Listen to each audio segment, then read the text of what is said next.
right.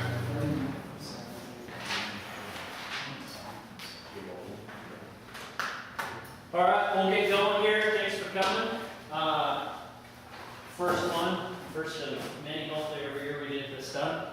My name is Bill Flanagan. I'm the head of the Umpire Committee for Bozeman Youth Baseball. We're here for umpire training. This is Jay Sanderson. Jay's umpired at the SEC level, AAA level. I don't know if you do sometimes at the majors too. Didn't make it to the show, but very experienced, and Jay's volunteered to help train. As you can see, he's in a full umpire uniform, and we're going to implement some new rules about uniforms this year. And at the back, Camille Lindsay.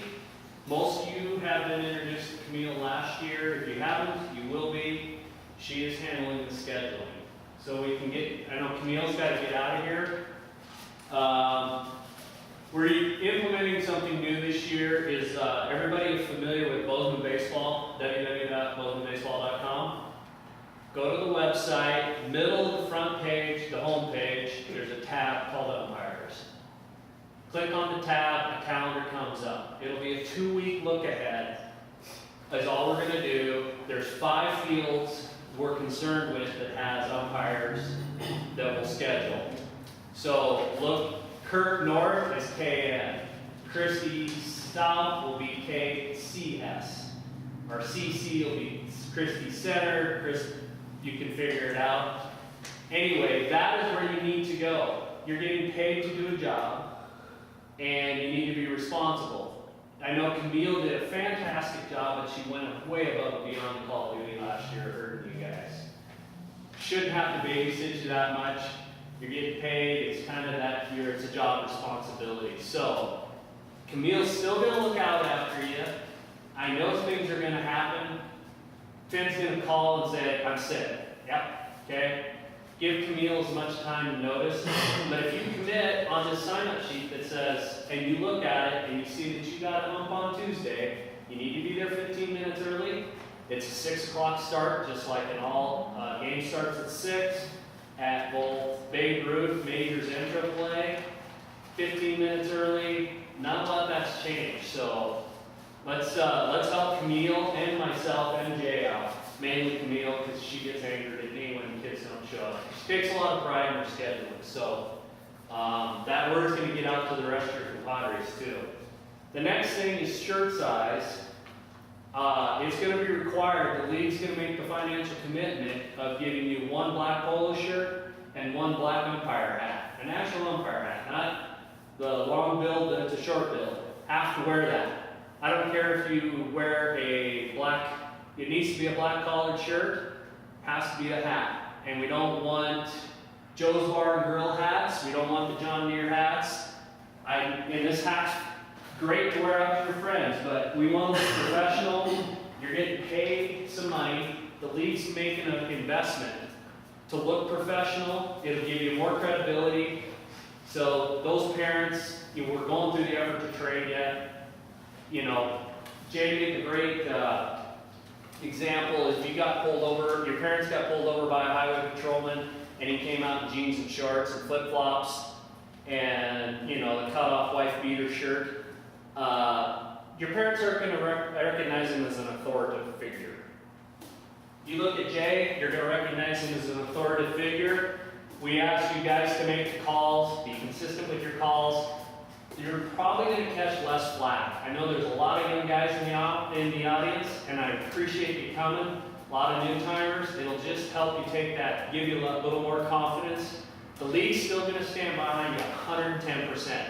If you have problems, get a hold of myself, get a hold of Camille, get a hold of Jay. We'll address those parents. But we're going to require that you show up with the uniform, and we'll be getting those out to you respectively before the first games. Let's see. Other than that, that's about all I have. Go ahead. Question. I have Navy hats for umping in different leagues. Is that not allowed? We want to just keep everybody consistent. We're giving you a hat. And they're an adjustable one. And the reason we went with the short build one, that way you can put the mask and then keep the sun out of your eyes. Because down at Christie, that becomes an issue like right now. So Again, I appreciate everybody coming. We need to know availability, and if that changes, get a hold of Camille. I know she's already been in contact with some, we're already scheduling, but something changes, give us as much notice as possible. Camille, you got anything else? I'm just gonna say, I'm asking for your email. I know that people who are not elderly like me don't really email anymore. So if you don't email, just say that. Don't put your email down if you're not ever gonna look at it, because then I'm gonna email you and be like, this kid never answers me. So if you don't email, pass it out. Put your phone number, whatever it is. I don't phone call. I work at a job all day. I'm on the phone. I can't talk to you at work, but I can text you and talk on the phone at the same time. But I can't talk to you on the phone. So if you need me, text me or email me. Don't call me, okay? If you're on the field and you have a coach yelling at you, I don't care what Bill says, don't call me. I got Call nothing me. to do with it. Call them. Jay or I. You have a question about baseball? I don't know anything about baseball. I don't know. So if you have a question about baseball, I don't know. Ask the thing. I don't know. If you don't show up, you'll hear from me. And if you don't show up, I won't keep scheduling because it's a pain in the butt for me. Be like, oh, you're gonna come? Oh, you're gonna come? Now I gotta get you. Are you gonna come? I'm not gonna do it. So if you don't show up and you don't tell me, consider yourself done, okay? I'm not trying to be mean. I just don't have time for it. So I really appreciate the guys who answer me right away or answer me when they can. I know some of you are actually in school and not looking at your phones. Crazy. But I'll wait for you for a day or 2 or 3. But if you don't answer me, I'll assume you're not interested. If you're interested, ask me 5 times, ask me anything you want about the scheduling. If the other guys didn't show up, please tell me as soon as you get there. Nobody else is here, because I'll find somebody that will show up. And he needs to tell you if the equipment's going to be there and how you get it, because that's what I got all last year. I don't know where they put it. The equipment's at both Kirk and Christie. It's there, the clickers, all that reminds me of, go ahead and finish, I was ready for you. Anything else though? I mean, I'm sure you guys are all worried. I recognize a few of you. There's some cultures over there. There's some older guys that are going to come too. And I try not to put 2 guys that have never umped before together, because that way when you have a question, you have somebody to ask that's right there. You don't have to wait to call Bill or Jay. And if coaches are in your face, parents are in your face or whatever, I know it's really hard, especially when you're new. You don't have to take it. I wouldn't take it. I actually live at Christie Field. I'm not homeless, but I do live there. And I'll come out there and yell at people if I really have to, but you should really call Bill. Bill might call me and say, "Go yell at the guy." I'll yell at anybody. I'll yell at you guys if you want. Okay? Deep down, I'm very nice. But if you don't That's answer your me, good side. ignore me. This is my good side. This is it. This is good as kids. My son will be here in a little bit. Ask him. It's okay. And that is key, thanks, man. See you later. The big deal is we're here to support you. Jay's got 2 young boys that are involved in baseball. One's a 10 and one's a 12. 10, right? Sorry. One's a 10, one's a 12. What's my phone number? Did you give these guys my phone number? Or my email? No. Maybe you give them both of those, would you? That'd be a good idea. Thank you. What was I gonna say? Oh, Jay's gonna be down there a lot. Jay, and not a lot, not every day, but he is gonna be sitting there observing, and he's gonna come up at an appropriate time, pull both of you guys aside. At AAA, we're only gonna have 1 umpire, and majors will have 2, Babe Ruth will have 2. But he'll get there, and he's actually gonna watch and give you some advice of, it's like critique, friendly critique. It's never always positive. It's never always negative. It's going to be, hey, you guys did this good, or hey, you're in the wrong position. Listen to Jay. He's been there, done that, and I guarantee you, probably in the state of Montana, he's been there, done that more than most of about any guy wearing blue. So this is something new we're trying, and I feel it's going to be a great success. The last thing I forgot about the equipment is pants.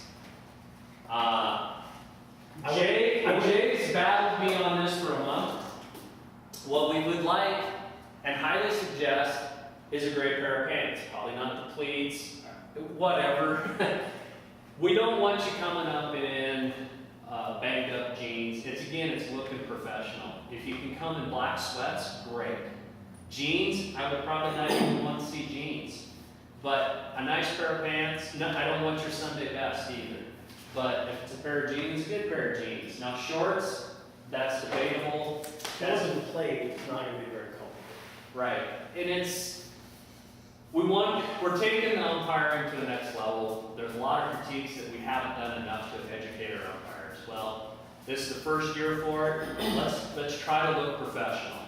We're giving you the shirt, we're giving you the hat. I know it's warmer. I went to Walmart yesterday. You can get a cheap pair of gray pants for $19. That's less than one game fee. So it's not required, highly suggested. I don't want you to run out and say, Mom, the head of the umpire committee is a battle axe, and he's saying, go do it. Let's think about it. Because think about, you want to be in a respected position. A lot of you guys, it takes a lot of courage to do this. So I appreciate it. But let's think about that. Or what we wear for pants. The other thing is equipment. Some have own equipment, some don't. But the league does provide face guard, chest protector, shin guards, and a clicker. And that will be a set in each field. Two at Kurt and 3 at Christie. So that's all there. If you bring your own, great. But that's all there. If it's not, let me know. So I'll give you the phone number. Actually, I'll give it so you guys can write it down. But anyway, that's all I have. I'll let you go. Okay. Like Bill said, my name is Jay Sanderson. Just a brief background. I started out umpiring all of the same stuff that you guys are about to. Started off doing little guys when I was in high school. And got really interested in it. I was a baseball player.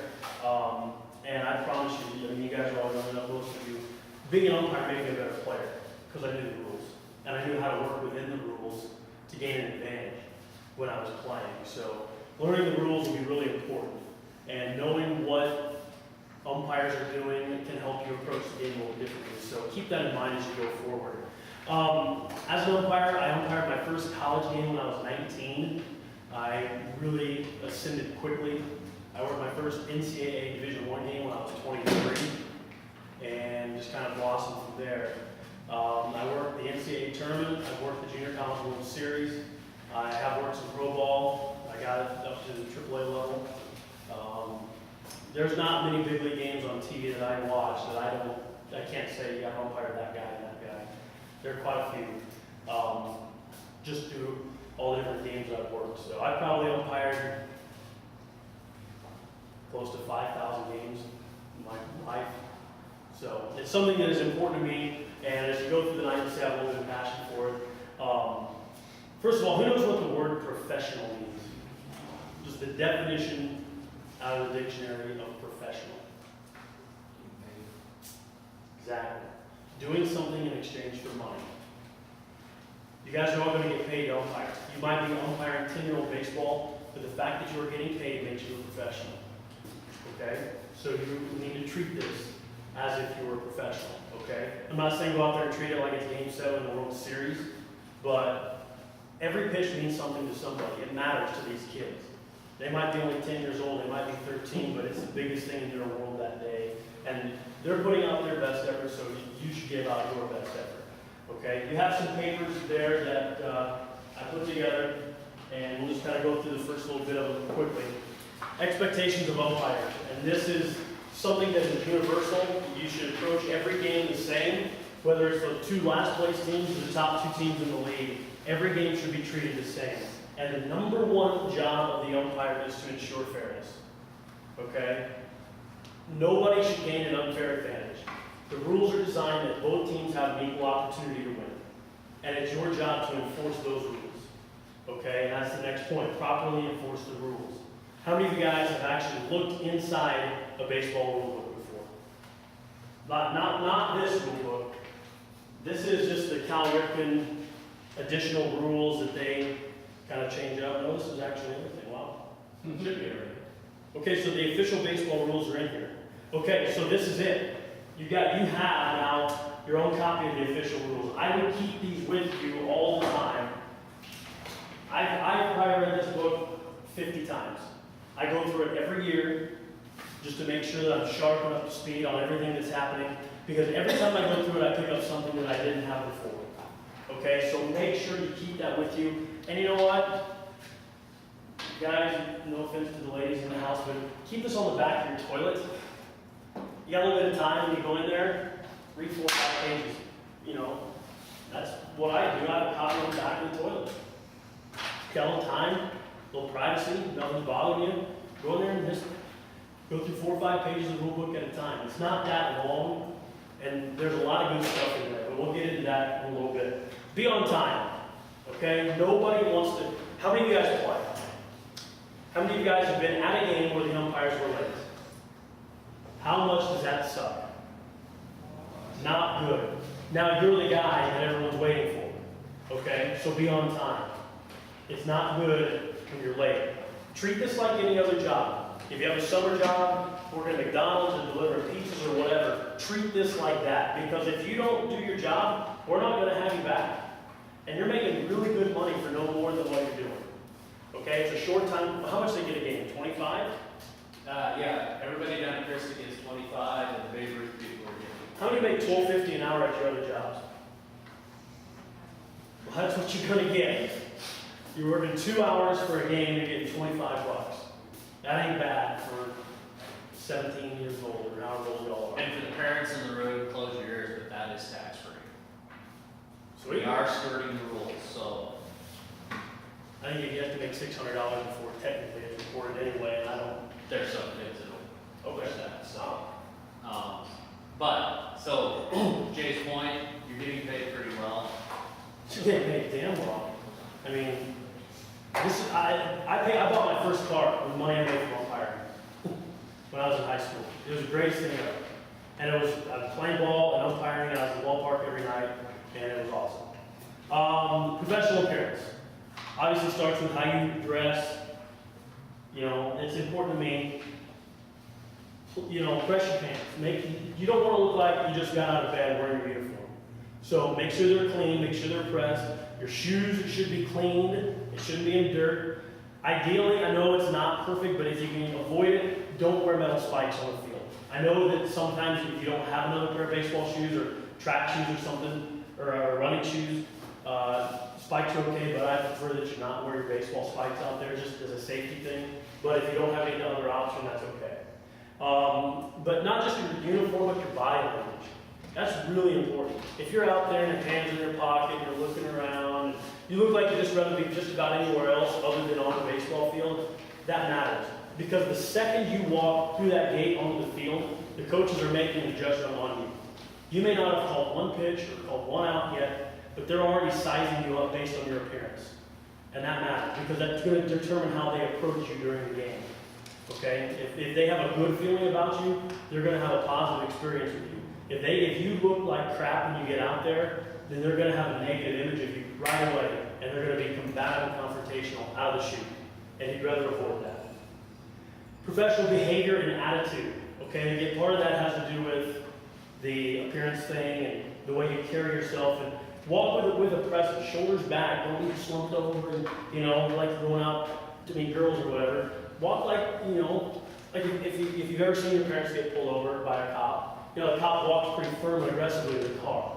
Carry yourself like that on the field, okay? You're not there to show off your power, okay? Being the umpire does carry a lot of responsibility because you are the authority of that game, and you're the representative of the league, okay? So you are the quote-unquote police officer of that game. But you're not there to show off your power. You're there to do a job, and that is to enforce the rules and make sure it's fair, okay? Any questions on any of that? Or anything to add? Okay. Move on to general umpiring philosophies. Now these are kind of up to individual interpretation on some of them, but others are fairly absolute. And first of all, be decisive. Okay? And we'll get into signaling in a minute, what the proper signals are. But if you make a call, you're gonna miss some. It just happens. Major league umpires are the best in the world at what they do, but they miss them sometimes. Okay? And so just if you make a mistake, make it going 100 miles an hour. Be decisive. Own your call. And be firm, okay? You don't have to buckle. If a coach comes out and argues with you, you don't have to buckle, okay? You just say, hey, this is what I got. We're going to live with it. We're going to move on, okay? Be decisive. Be firm. Don't be timid. You know, there's a big difference between calling out like, or he's out. I mean, there's a big difference in those two, okay? Just be decisive in what you're doing. And again, we'll get into signal here in a minute. This next one is a really big one for me, and it's control what you can control. Okay? There are 9 million things that can happen in a baseball game. That's why it's the greatest sport ever. It's the most resemblant of life. You never know what's going to happen. When that pitch is thrown, it could go over your head, it could bounce in the dirt, it could be hit. I mean, there's so many different things that can happen. But there are a certain number of things that you can control as the umpire.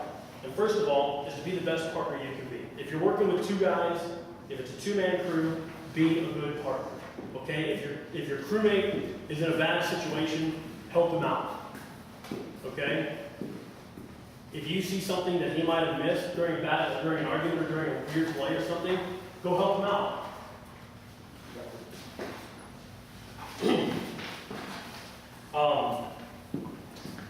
This is another big one. Don't let someone else's irresponsibility control your actions or emotions.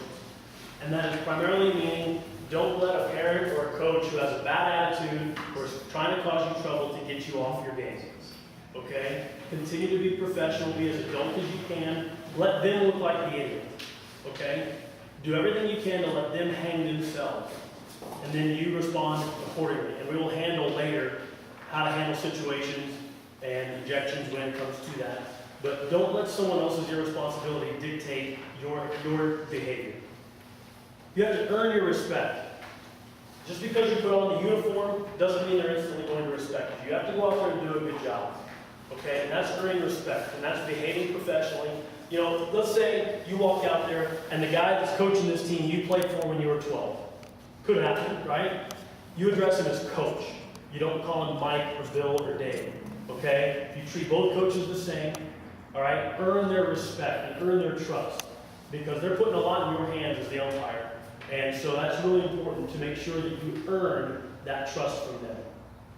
This is big. Work hard on every pitch. Okay? It might be 10-4, or it could be 15-2 in the 3rd inning. But you know what? That next pitch that's coming means something to somebody, because that kid on the mound, it might be his first time ever getting a pitch. And he's trying to get himself straightened out. Okay? So it might be a blowout game, but that pitch means something to somebody. So it's your responsibility to get every play right. Every pitch, refocus after every pitch. Refocus after every play on the bases. Okay? Get them all right. Work hard on every pitch. Do not take a pitch off. And if I'm there watching you, like Bill said, I'll be there, I'll know when you've taken a pitch off. It's very, very easy to tell with your body language and how you carry yourself, whether you've mailed it in on a given pitch or in a certain inning. Respect the game. Okay? And all of this ties into respecting the game. There are a lot of people who came before us in baseball, and there's going to be a lot of people who come after us. And it's our job to leave the game better than we found it. Okay? And that includes being an umpire. You want to give these players a positive experience, so when they go on to play at higher levels, they are better players, and maybe someday they'll come back and be umpires also. So respect the game. Treat the game the way it's supposed to be. Learn from your mistakes and use them to improve. If you're a new umpire, you may not know what your mistakes are. That's why on the bottom of that page you're looking at is my phone number and email address. You're welcome to call anytime, within reason. I have kids, so I'm up early and up late. So if you have any questions about it, call. I'm always happy to answer questions. I'm always happy to talk about umpiring, because this is kind of what I do. And just be honest with yourself. If you missed a call, don't try to BS yourself, because it's not going to do you any good. It's like when you're playing ball. If you make an error, if you think about it and you worry about it, it's going to compound into the next play. You're going to boot the next one too. Or if you swing at a bad pitch and you worry about it, you're going to swing at another bad pitch. It's going to compound. Be honest with yourself. If you missed one, say, fine, I missed it, move on. Okay? And all of those things will help you get better. Communication is really, really important. Communication with your partners on the field. There are times you need to get together and talk in between innings. Do it just to work out bad situations, or if you have a question for one another, don't be afraid to communicate with your partner. There's verbal and nonverbal communication. We'll go into the nonverbal stuff later on. Communicating with coaches. Again, be respectful. You know, even if they're coming out and they're being a jerk to you, you be respectful. You be professional. You behave. Because they may be acting like a fool, but there's a whole bunch of fans out there watching, and some of them can support you if that coach is a jerk and you act professional. Okay? So just be an adult and handle yourself with professional behavior. Communicating with players. This is kind of a gray area for youth ball. You shouldn't interact with the players a whole lot. You don't want to give off the impression that you're coaching them. And really, if they're 10 years old, what do you have to say to them anyway? There's not much to tell a 10-year-old other than say, let's go get off the field or something like that. You know, hustling it out, stuff like that. And then fans and parents. This is kind of an important one for youth ball. Just avoid it if you can. You have no need to communicate with a parent or a fan that somebody's not involved directly with the game. If somebody is causing you trouble, like if there's a belligerent parent and they're causing disruptions for the game, then just stop the game and tell the coach of that team, we're not going to play on until you take care of that parent. Okay? So if you have an issue with a fan, direct it to the coach of that team. And then also, if you need to, then let Bill know, or let me know, or somebody on the board that can handle it. There is the Bozeman baseball level, just so that most of you are aware, is there's no argue policy. There's not, coaches aren't supposed to argue, coaches aren't supposed to argue. We enforce that. If it is happening, they're arguing the call, let us know immediately, we'll handle it. The guys that up Babe Ruth, Mr. Lindsay had a fairly ugly experience last year. Babe Ruth, I want you to touch on, but you guys are now that you're facing big boy baseball, meaning they're leadoff steals, 15-year-olds, and some adults that think they're above the game. There's going to be some times when you need to stop the game, and it's getting ugly. You have the authority to do it. If you can't get a hold of Jay or myself, if it's getting that ugly, stop it. Or if it is that bad, you have the authority to kick them out. And we'll go over that later. But just know that I can't emphasize this enough. If it is a problem, if I'm not at the field, Jay's not at the field, Paul McGay, Keith Bright, over at Kirk, you'll recognize somebody that's a part of Bozeman baseball board. Stop the game, walk over and say, I need your help, this is a situation, we'll give you our full support. So just always keep that in mind.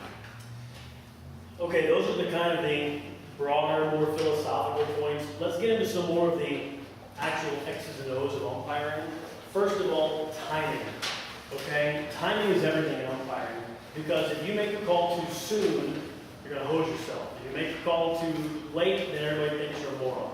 Okay? So, timing, there's a couple of different elements to timing. And again, we'll get into it as we get a little deeper into it. But number one is proper use of your eyes. Okay? When you're the plate umpire, when you're down in your plate stance and a pitch is coming in, you shouldn't move your head. Okay? Using your eyes, track the pitch with your eyes, okay? Up, down, in and out. Okay, use your eyes. And if you properly do that, you'll help yourself with timing. So when you're down in your plate stance, you see the pitch come in and you track it all the way to the catcher's glove. After it's hit the glove, give yourself a second to mentally say, okay, that's a strike, and then come up and call the strike.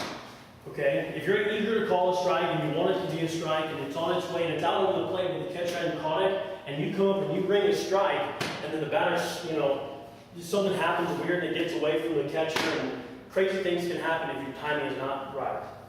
Okay, so give yourself a minute to assess what happened, and then make the call. The actual call is mental. The signal is physical. Okay?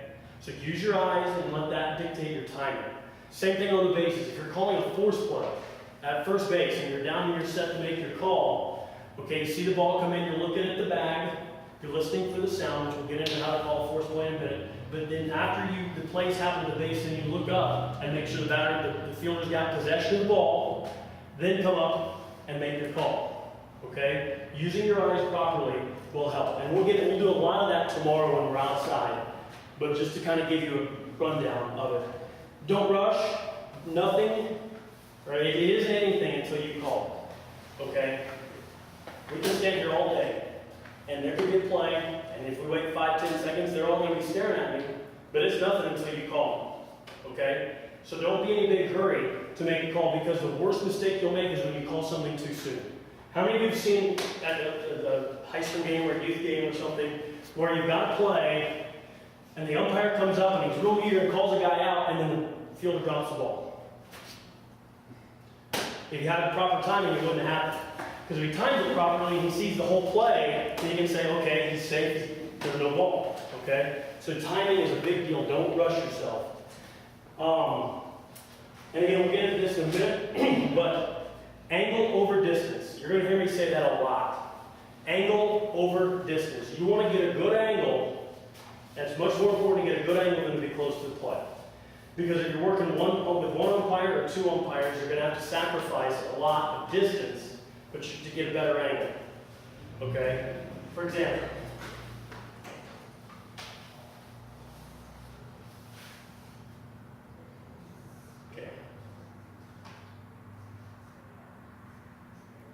okay. I'm not an artist, so don't hold too many of these.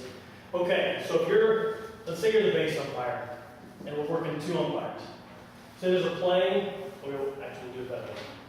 Say we have a runner stealing second or stealing third from second, okay? The best thing to do to get a good angle, if your first inclination is going to be, I want to get as close to the play as you can. And so what your instinct will tell you is to run right at the base, okay? And what you're going to do, as this runner comes in and slides and the tag goes down, all you're going to see are the numbers on his back. That's all you're going to see, okay? So it's way better to get a good angle. So what I'm going to do, you got the 45-foot lane over here. On this play, like you see on the third, you're going to go to the imaginary 45 up the third base line, and you're going to take a step here, because if you can get here, now all of a sudden you're looking in between that play, and you can see the tag go down at the base. Okay? That's what I mean by angle over distance. You want to get as close as you can this way on the angles rather than getting close to the play. Okay? And we'll go into that. There's a lot of nuances of that in two umpire working. We'll get into that shortly. Are there any questions about that, though, here in the beginning? Are there any questions so far at all?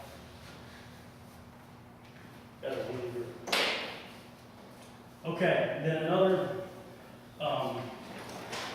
element of angle over distance is be set when you make the call. Okay, it is one of my major pet peeves when I see an umpire. Say that's first base, and I'm getting over there to get a play, and I'm running, the play happens, and then I call the out. That drives me nuts, because let's just, again, use a playing reference.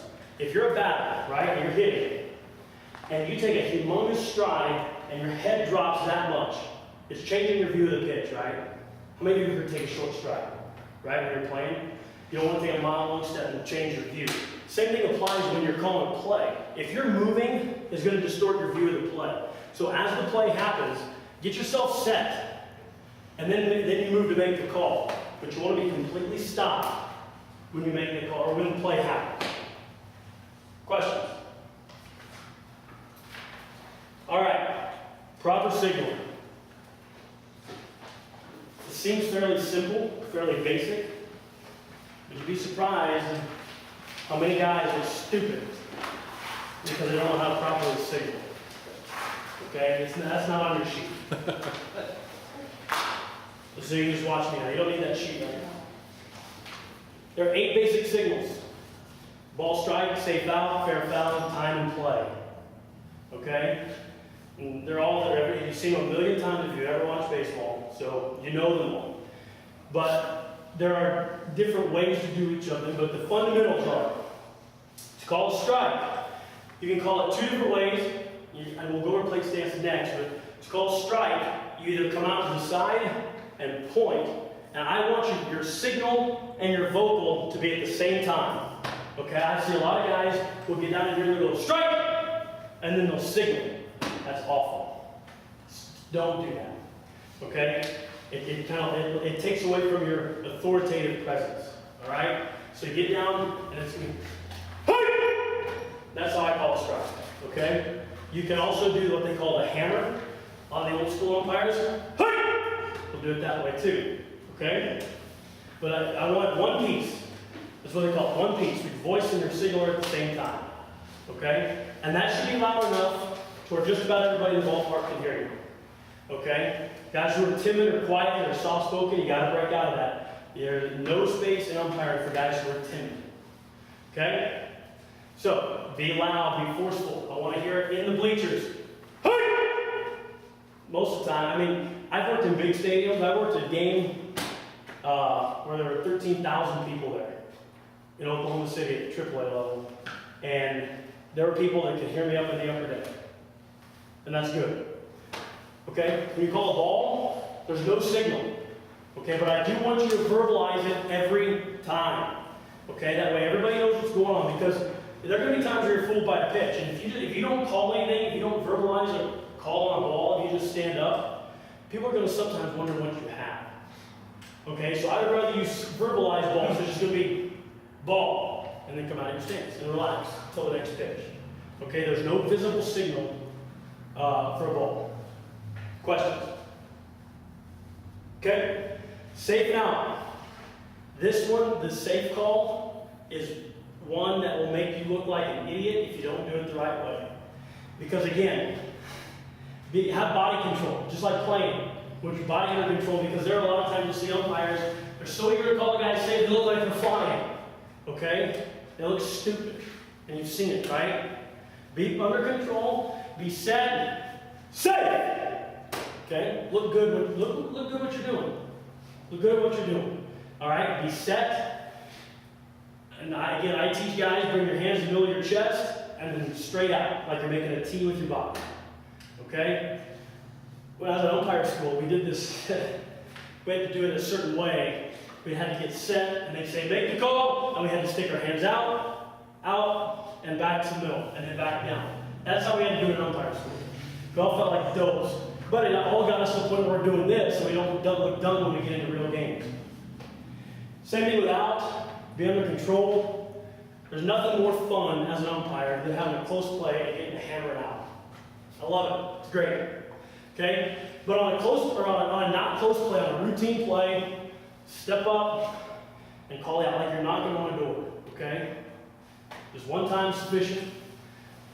He's out. Okay? Now if it's a close play, called selling the call.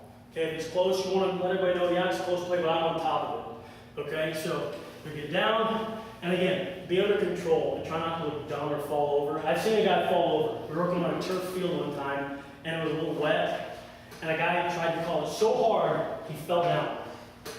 And it was just the dumbest thing I've ever seen on a baseball field. Okay, so be under control. He's out! Alright? Just own it. If you have to sell a call, sell a call. Fair foul, pretty simple. If it's fair, you just point, no verbal. You don't say a word on a fair ball. Okay? Because most players are conditioned, if they hear the umpire say something, they're going to stop. Okay? You just point, no verbal. Okay? If it's a foul ball, then you're going to foul! And it's not foul ball, it's just foul. Okay? Try to minimize what you're saying. And in the signal, it just out, kind of hands out to your side, a little wider your shoulder and above your shoulder. It's not up here, not calling a touchdown. You're not down here, out here, okay? Look like your old presence. Calling time is the same thing. Time is right here. Time, and use a verbal when you call time most of the time. Now there are going to be instances where if it happens in the Little League games all the time, and I hate it.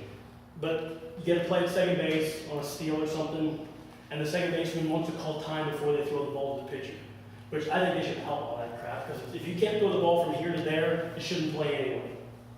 Okay? But they're going to ask for it, so I just give them a little, I don't say anything, don't make a big deal out of it.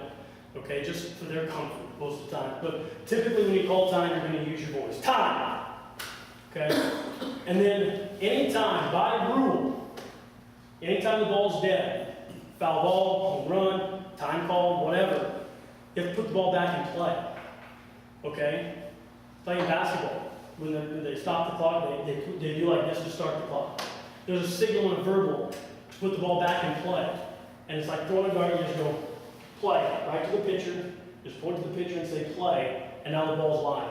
Because from the point from when you call time to when you call play, nothing can happen in between. Okay, so let's say there's a foul ball, there's a runner at first. Okay, ball's down, foul ball, everybody knows that. Catcher throws the ball back to the pitcher. Well, you're still waiting, the batter's not in the box, but the runner goes ahead and takes his lead for the older kids. Runner takes his lead, pitcher throws the pick and throws it away. Well, we haven't put the ball back in play yet, so that's nothing. He's got to go back to first base. Okay? That's why it's important to put the ball back in play. After it's been dead, play. Let everybody know the ball's back in play. Okay? That's really, really important because that will bite you if you don't put it in play. Any questions on any of that? When we go outside tomorrow, you guys are all going to show me your signals. So if you're going to practice in front of a mirror tonight, I would. Because I will let you know if you don't or not tomorrow. No questions so far, really? That is, tomorrow night, I highly suggested we come to both nights, but if you can't make it, I understand the Spikes kids have baseball practice. Everybody's got practice, a lot going on. So if you don't make it, it's not imperative. We're going to put this video up on the website. So, but if you can make it, please do. If we have a little time at the end, which we may, we might go outside and just do some of this now for those of you who won't be here tomorrow. All right, home plate umpire. Okay, again, I'm speaking, a lot of the stuff I'm talking about tonight is when there are two umpires. And you'll work some games by yourself, you'll work some with two. A lot of the principles apply to both, but we'll speak as if we're working in two umpire crew for most of the night. The plate umpire is the crew chief, okay?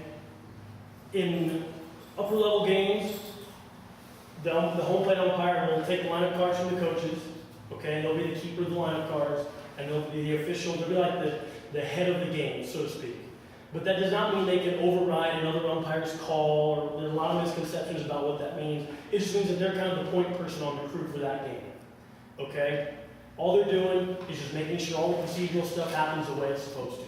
That's the responsibility of the plate umpire, to be the crew chief. It's hard to be the plate umpire because you have to lock in on every single pitch, and you've got a decision to make on every pitch. And if you're working a 9-inning game, or a college game, or whatever, you're going to see 300 pitches in a game, a lot of times. That's a lot of decisions you have to make in a split second. It requires a lot of focus. It's hard, but being a good plate umpire is the measure of an umpire. I can train a monkey to call the bases. I can train a monkey how to call a force out. It is very hard to call balls and strikes.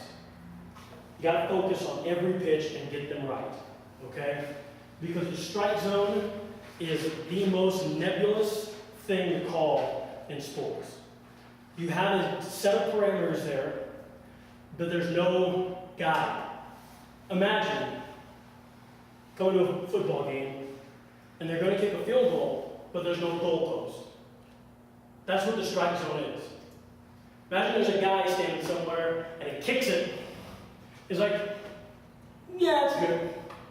Or, nah, it's not good. But there's no defining boundary there. There's no goalpost. That's what the strike zone is.